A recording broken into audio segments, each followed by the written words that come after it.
بسم الله ما شاء الله. بسم الله. ايه ده ايه ده ايه ده ايه ده ايه ده؟ يا قلبي على الجمال وعلى الحلاوة، ما شاء الله ما شاء الله ما شاء الله. بص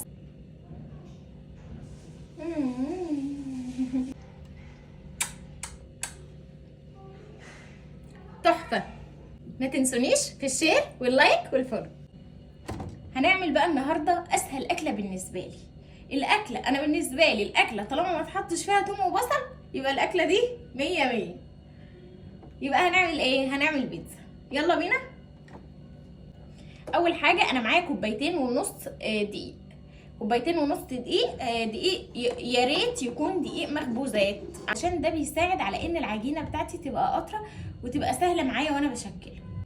هنزل بالخليط ده على الدقيق. طب الخليط ده عباره عن ايه؟ انا حطيت معلقه كبيره سكر ومعلقه كبيره خميره وشويه ميه دافيين وقلبتهم كويس.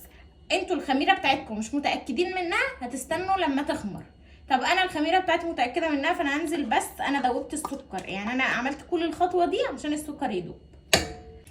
على كل كوبايه دقيق بنحط معلقه زيت، يعني انا هحط معلقتين ونص زيت عشان انا حاطه كوبايتين ونص دقيق. هنزل بزبدية، هنزل بمعلقتين كبار مايونيز، ادي واحد، انزل يا سناء، ادي اتنين.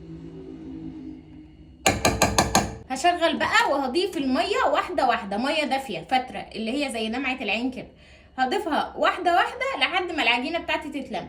الميه بتختلف من نوع دقيق لنوع دقيق تاني، بس انا هقول لكم هي خدت مني قد ايه. انا هنزل كده بالميه واحده واحده. استنوا ما اوريكم العجان بتاعي. العجان بتاعي حالته صعبه على الاخر. مخه تعبان قوي. بصوا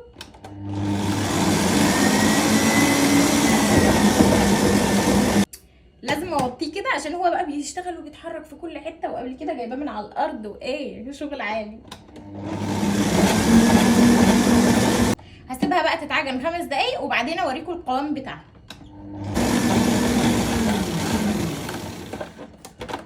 بصوا العجينه بتاعتي القوام بتاعها عامل ازاي، بتلزق بس مش قوي.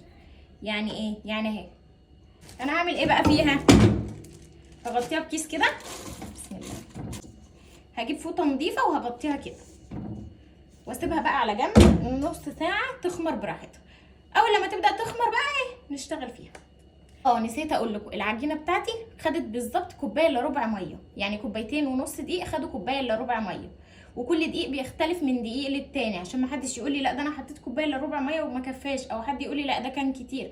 فاحنا بنضيف الميه واحده واحده ونشوف هي محتاجه تاني ولا لا لحد ما تتلم على بعضها. وبعدين انا عايزاها تكون طريه، العجينه تكون طريه وبتلزق بس بسيط قوي. تعالوا بقى نعمل الصلصه بتاعت البيتزا في البيت. انا جبت معلقتين صلصه كبار اهم وحطيت عليهم شويه ميه صغيرين.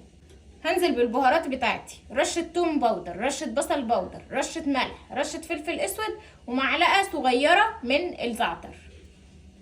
هنزل بيهم كده. بسم الله.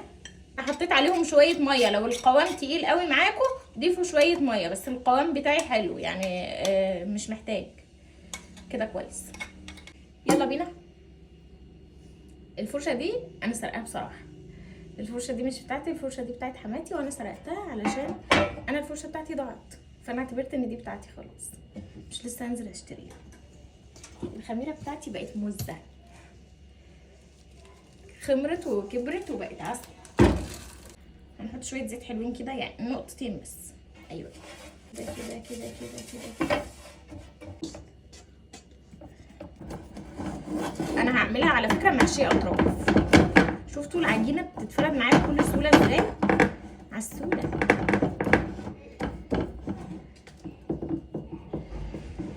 شوفوا انا طلعتها على الحروف ازاي كده عشان احشي الطروف واوريكم انا هعمل ايه.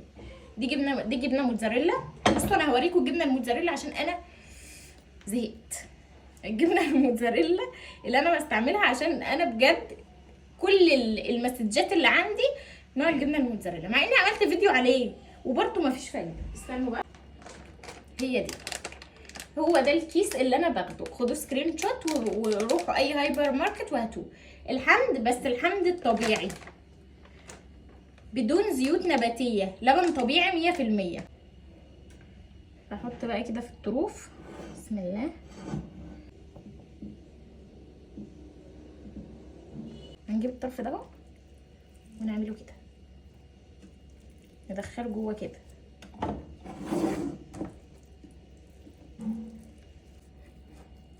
وبعدين بقى هنسيبها عامله بالمنظر ده؟ لا، هنرجع نفردها تاني.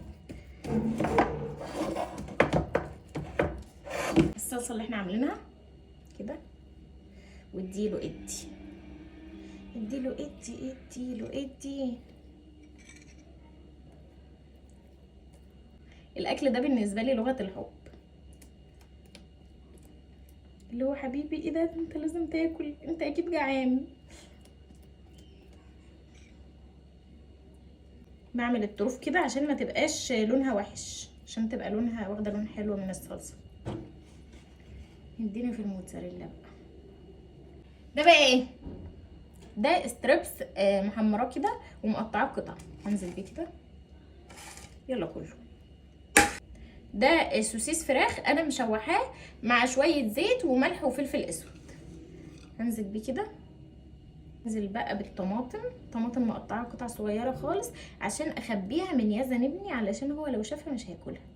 انا بضحك عليه يعني، اللي هو مش هيشوفها، هياكلها وسط الزحمه.